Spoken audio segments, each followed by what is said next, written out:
Selain digunakan sebagai gedung balai kota atau staduis, bangunan bersejarah yang kini menjadi Museum Fathahillah dulunya juga difungsikan sebagai gedung pengadilan. Seorang terdakwa yang menunggu status hukum akan ditempatkan di penjara bawah tanah. Terdapat 5 ruangan penjara masing-masing berukuran sekitar 3 x 6 meter dengan tinggi 170 cm. Mereka diperlakukan secara tidak manusiawi, di mana tangan para tahanan itu akan dirantai dan tubuhnya direndam sebatas dada yang dipenuhi dengan hewan lintah. Mereka bahkan tidak dapat membedakan antara siang dan malam karena sama-sama gelap tanpa terdapat celah sinar matahari masuk. Saat ini saya sedang berada di bagian bawah dari bangunan Museum Fathahillah, di mana dulunya di sini dipakai sebagai penjara zaman VOC, dan beberapa nama pahlawan yang pernah menghuni penjara bawah tanah ini diantaranya adalah Untung Suropati, ya, salah satu dari pahlawan kita. Saya akan coba lihat ke dalam bagaimana kondisi secara umum penjara di zaman dulu.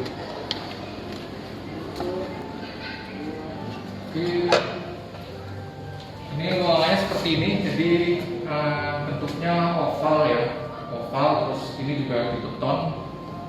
Jadi untuk para tahanan keluar itu akan sangat sulit karena di sini juga jerujinya, besinya itu tebal sekali, ya, ada 2 lapis di situ.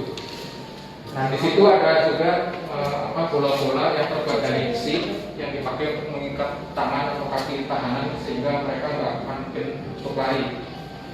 Dan karena serangnya dari penjara bawah tanah ini, itu banyak sekali tahanan di zaman dulu yang harus sampai meninggal dunia di tempat, ya. Jadi karena posisinya di bawah tanah, mudah sekali terkena banjir juga, dan terlalu banyak tahanan yang ditanam di sini.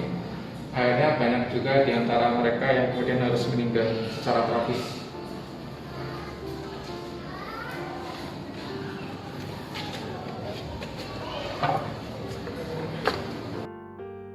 Di penjara ini, kita masih dapat menjumpai besi-besi sebesar bola kaki dan rantai untuk mengikat kaki dan tangan para tahanan.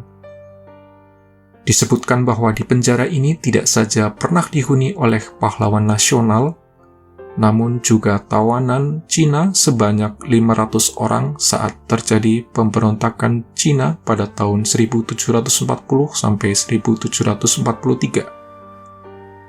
Mereka dikumpulkan dalam ruangan penjara yang sempit sehingga penuh dan berjejalan seperti ikan teri untuk selanjutnya dieksekusi mati. Pahlawan nasional Untung Suropati pada tahun 1670 pernah meringkuk di penjara ini.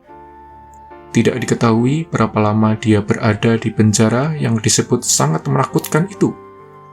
Yang jelas, Untung termasuk sedikit sekali orang yang berhasil kabur dari penjara ini.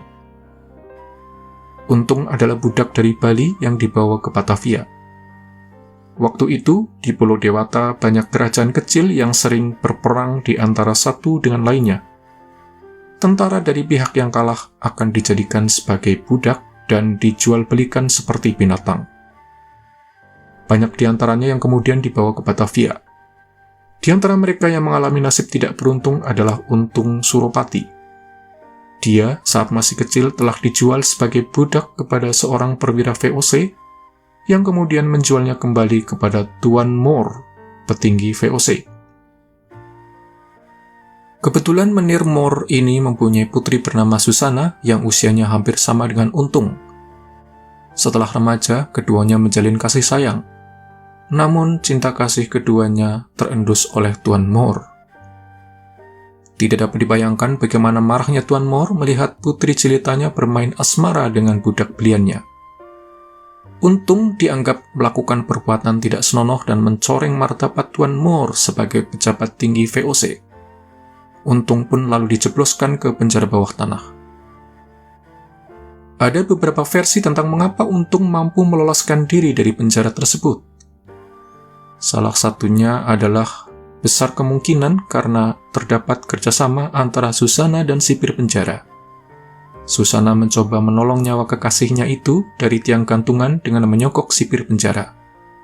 Waktu itu, seperti juga sekarang di masa reformasi, dan masa-masa sebelumnya, sogok-menyogok dan suap-menyuap merupakan hal yang biasa. Selepas dari penjara, Untung kemudian bergabung dengan kelompok-kelompok penentang Belanda. Ia dan para pengikutnya mengadakan pengacuan di sekitar kota Batavia.